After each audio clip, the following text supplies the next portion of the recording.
Are you rolling? Ready, baby. Hey there, you guys! It's amazing to be here, and thank you so much for clicking the video to watch today. Oh, before I talk about what we're talking about today, guys, tell me you're doing fine. Tell me you're keeping up great. Tell me that you're fighting still. Tell me that you're doing everything you can to actually just get up and live life. Okay? Just tell me how you're feeling down below in the comment section, and then we'll go back and forth with how we're feeling and how we've been doing. Today I want to quickly talk about how to be happy, because apparently depression is one of the things that can naturally just sap your happiness and take your joy away. So I want to be talking about a few things that we want to start doing today that gives us a higher chance of being happy as we live our lives. Okay, let's talk about it a little bit. What do you think make people happy? Do you think it's what's possessions? Do you think is their look? You think, he's more handsome, so he should be definitely happier, or she's more plain, so definitely she can't be any happier? Tell me, what do you think make people happier? I honestly think that it doesn't have anything to do with your looks or whether you drive a Bentley, Lambo, or what a Peugeot. It doesn't really matter. All of these things do not affect our happiness. And I think that's good news, guys, because you know what? It just simply says that your happiness, my happiness, is in your hands. No, not my happiness. Your happiness is in your hands. My happiness is in my hands. It simply means I'm responsible for my own happiness. And I think that's good news, because you know what? If I know that my happiness is definitely in my hand, is within me, I think that is some good news, isn't it? So let's get straight to it, and then we'll talk about a few things you want to probably start doing to enjoy a happier life. If you want to be happier, implement some of these steps into your life, okay? The first thing you want to do is to be optimistic. According to the dictionary, being optimistic simply means expecting the best out of all situations, expecting the possible best out of every situation. Guys, negativity and stress is all part of the bullshit that happens with life, okay? But I think that out of every experience, we can always find the silver lining in everything that we do, all right? And I think that's some good news, because then you know that, this stuff is happening. You might actually just react differently with it. You might actually react differently to situations, knowing that your mind, or better still, you might actually react better to things simply because your mindset has changed. Your mindset has shifted. You're fully expecting the best out of every situation, regardless of how negative it might seem at first. So when you go about your life and you go about situations and you go about all the stressful events that actually comes with daily living, you might actually want to be more conscious about expecting the best out of every situation. All right, so be more optimistic, and trust me, it would naturally just increase your chances of being happier, because then you're actually not dwelling on the negative things that actually happen from the situations that you experienced, but instead you are focused on achieving the best or getting the best out of the situation. And that's what gives you something to work towards, because you know what, you're working towards getting a better outcome concerning the situation, instead of actually just being victim of circumstance or the situation, right? So be more optimistic. The second thing you actually want to do is what, guys? It's so important to let go of grudges. I'm going to say that again. It's so important to let go of grudges. Guys, have you ever just taken a moment to think about how angry you naturally become when you're actually holding grudges? Have you actually just taken a moment to see how really angry you can become when you are holding on to unforgiveness, when there's unforgiveness in your heart towards somebody?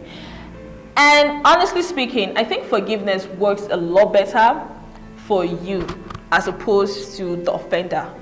Forgiveness is for you, it's more for you than it is for your offender, because truth be told, some of the times your offenders are actually going and living their lives to the fullest, while you're actually stuck in the past of whatever happened between you and whomever, or you and whatever situation You're actually holding on to that, depriving yourself the happiness, the excitement, and the release and freedom to actually live your life. Instead, you're actually was like held up in anger. Okay, I really think that, you know, letting go of grudges actually has a tremendous effect on our happiness. All right. The other thing you actually want to do is focus on the things that you can control.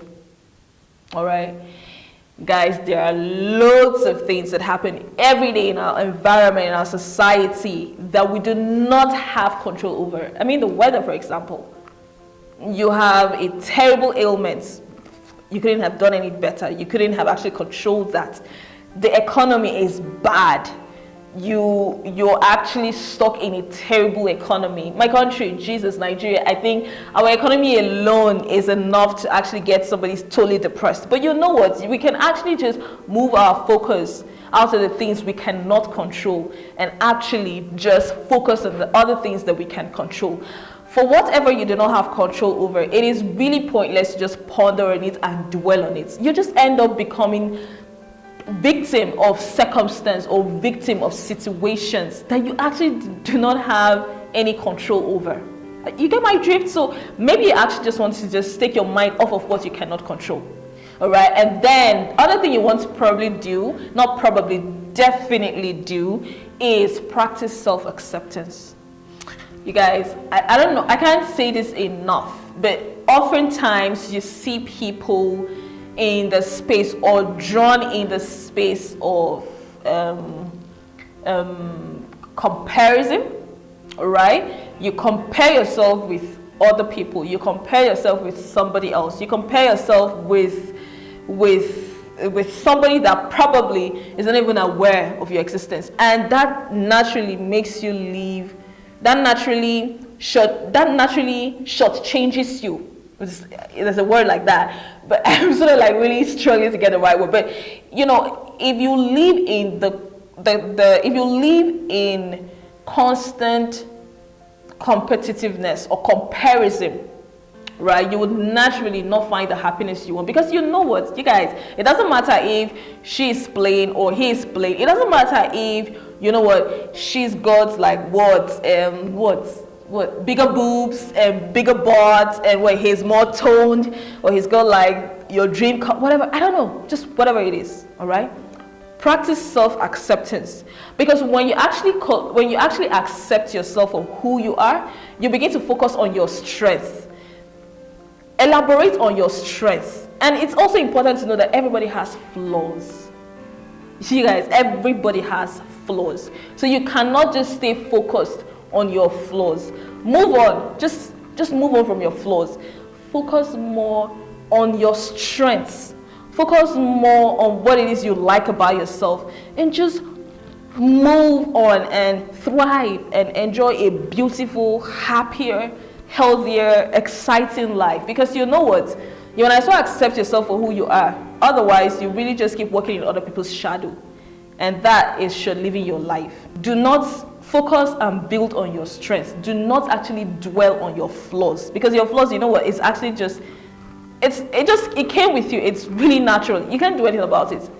So you might actually just take your mind and focus off your flaws and actually focus more on your strengths, all right, and your good graces, and just enjoy a happier life. Okay, you can actually do that. Try to be conscious about it and be deliberate. It might take a while, it might take longer, it might take a process, but you know what, if you start now being conscious about accepting your flaws and building on your strengths, you would actually find it easier to do in the long run. And then you ultimately begin to enjoy a fuller, happier life from inside, from within. And that's really what you want to do. Self-acceptance actually just changes the way you see yourself and the image you have of yourself.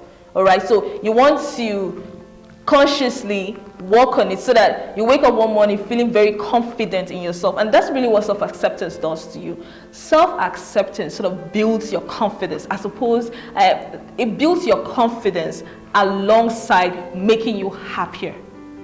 And I really think that most times when you have a lot of confidence, like it's easier to like just exude the happiness. It's really easier for the happiness to come all the way out, right?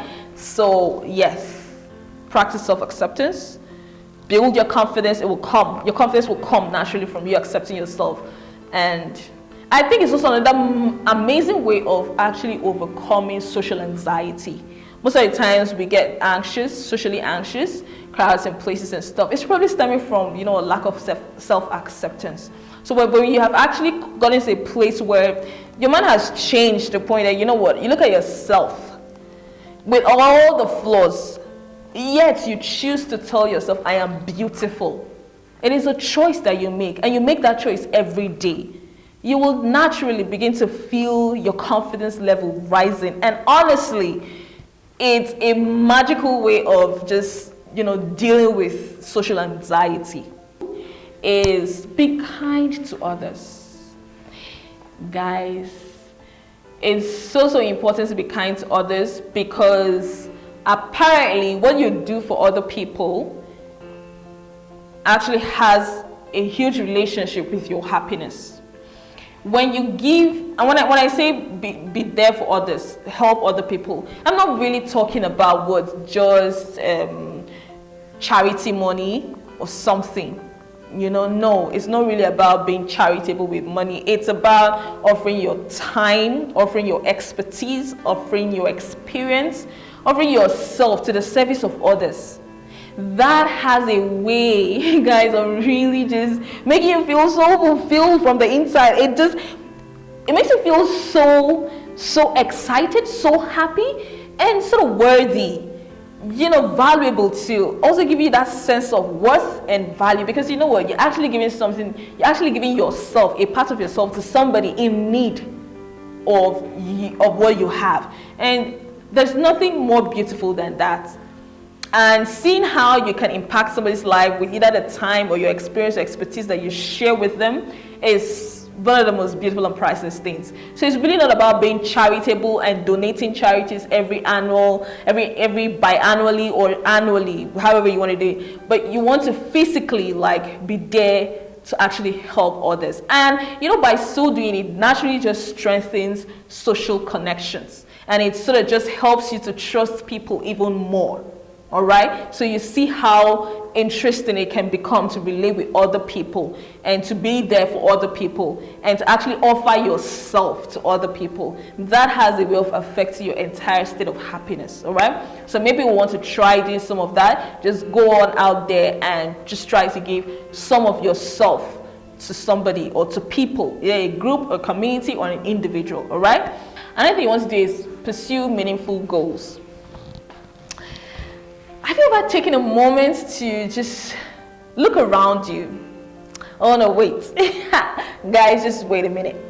I don't know, maybe close your eyes and think about the most happiest person in your circle, the most happiest person you know of, right? What do you think? Do you see that they actually live a more active life? They're more active, and that's what happens with happy people. Happy people tend to always have an active life. They always have a new goal, they always have a new plan, they always are working on something new. So you wake, it gives your life a meaning. You wake up, you go to bed at night, you wake up in the morning with the drive and purpose to do something. So maybe you want to actually try and just set a goal for yourself, set a goal for your life. That way you go to bed, you know, with some form of excitement and happiness. You wake up in the morning filled with purpose and zest and drive to achieve something. So get busy, get on that plan, make it happen, just work towards it. That dream, that goal you've always wanted to like hit, maybe this is the time to sort of like just get to it, get practical steps. Get detailed step on how to make it happen, and then just go on out and live your life, work towards achieving the goal. And trust me, you'd actually end up a lot happier, because you know what, you're active. Another thing you want to do is you want to stay socially connected. Yes, I know when I say socially connected, the first that comes to mind is like what, being connected to social medias and stuff. No, stay socially connected to friends and family. All right, I'm not talking about those Facebook friends and Insta friends and Twitter friends. I'm talking real life physical friends. You have to create time, make time for family and friends. Stay connected. And when you're actually spending time with family and friends, it will be nice to just, hone in on the conversation. Be compassionate if you have to be where there's need to be. Listen to what's being said. Interact. Enjoy the conversations. Enjoy the communications. And I tell you what, it would naturally just fill you with memories, happy memories, laughter, joy, fun moments, whatever it is. Just spend time with family and friends. And to be able to do that, you ultimately have to be able to create the time, make the time for family and friends, all right? And then you actually end up having a lot more happy experiences that will ultimately increase your chances of being happier. My most favorable one is spend your money on experiences.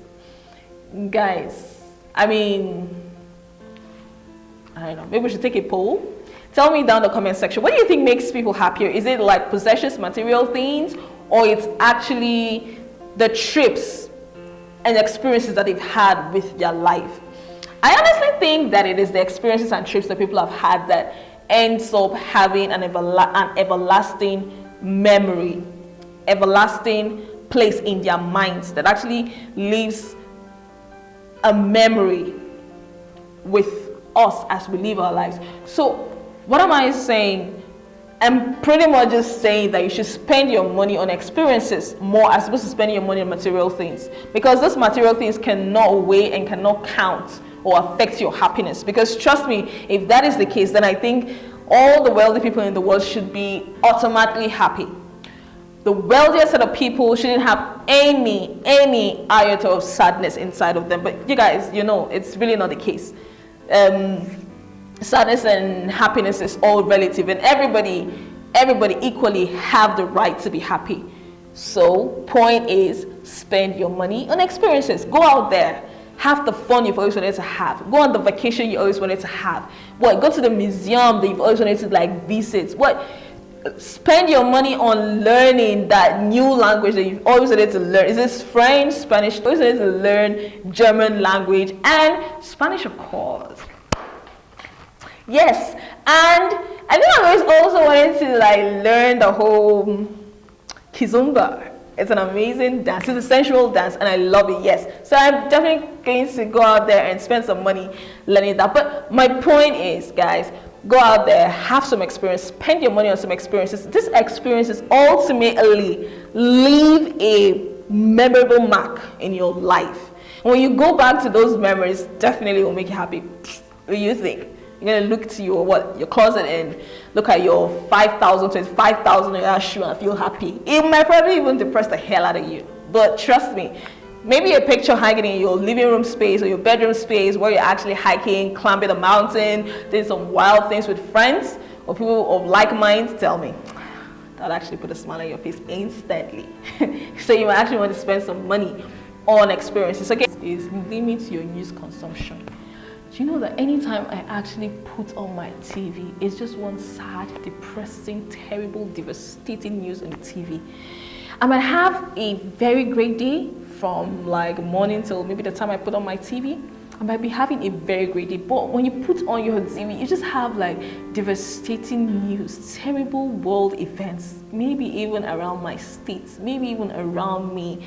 The other day was the Beirut explosion. Jesus, that stuff broke my heart in pieces, in shatters. Instantly took the joy out of my mind, out of my soul, really. So that's what I mean by limiting your news consumption. If you want to really enjoy a happier life, guys, I really think we should cut down on our news consumption, because psychology, no, I think research has actually said that negative news actually affects our psychological states. No, negative news actually affects our state of happiness.